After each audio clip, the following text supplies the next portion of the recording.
On va s'intéresser maintenant aux empilements qui sont pseudo-compacts. Donc ils vont laisser un petit peu plus de vide entre les sphères qui s'empilent.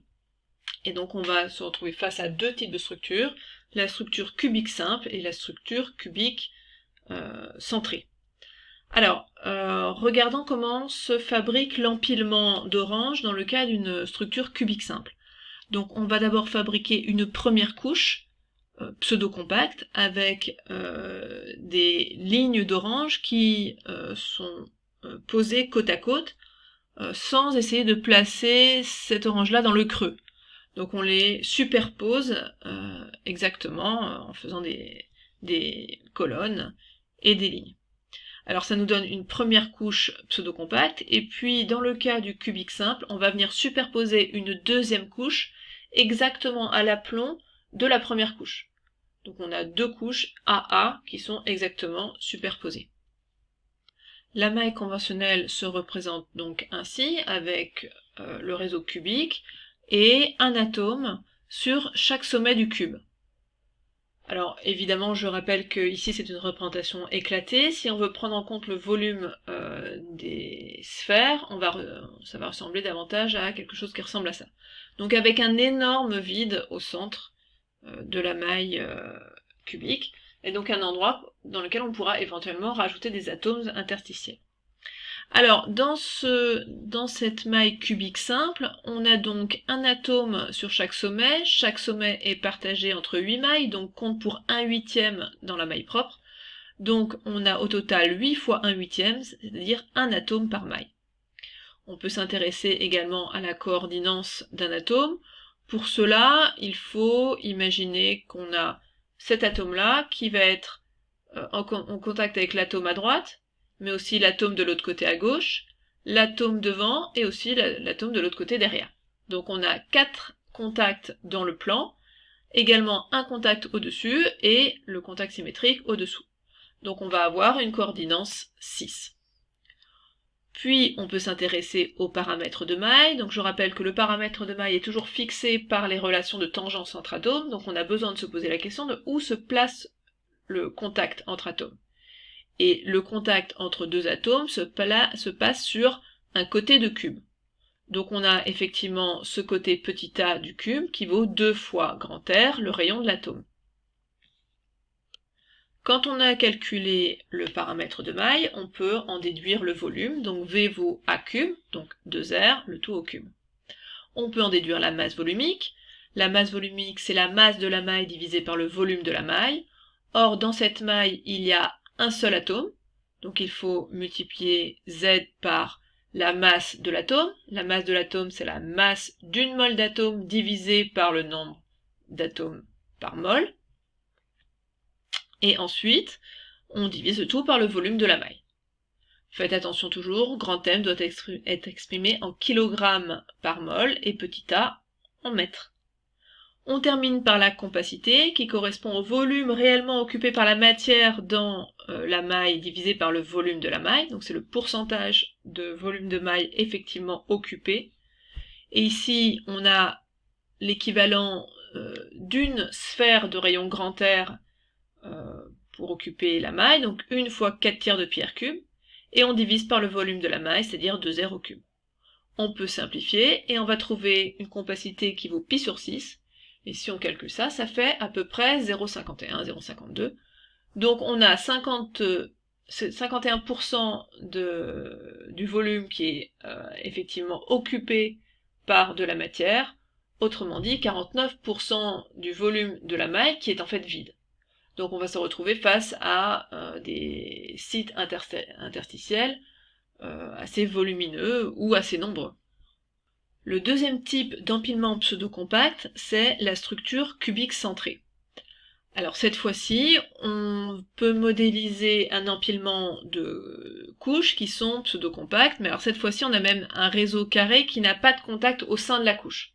Et on va venir superposer cette même couche, mais décalée, en centrant donc la couche supplémentaire sur les trous qui se trouvent ici entre les sphères.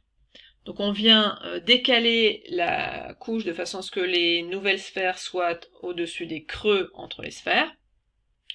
Et il y a quand même des contacts entre atomes, mais les contacts se font entre deux atomes de couches différentes, donc dans cette direction-là, ainsi que dans cette direction-là. Donc voici à quoi ressemble la maille conventionnelle en représentation éclatée. On va placer un atome sur chaque sommet du cube, et on va rajouter un atome au centre du cube.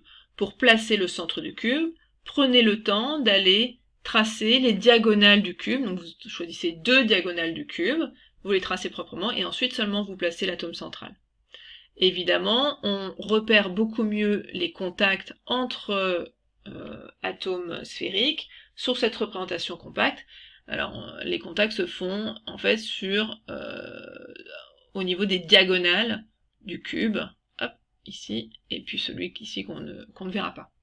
Et il n'y a pas de contact entre atomes sur une arête du cube. Alors, on va venir compter le nombre d'atomes par maille. On a un atome sur chaque sommet étant partagé entre 8 mailles. On a donc chaque atome sur chaque sommet qui compte pour 1/8, donc ça nous fait 8 fois 1/8, plus l'atome qui n'est pas partagé, qui est au centre de la maille, ça nous donne donc 2 atomes par maille. Pour la coordinance, c'est pas très compliqué, il suffit d'aller regarder l'atome central, il est en contact avec les 4 atomes du dessus, plus les 4 atomes du plan du dessous, on a donc une coordinance 8.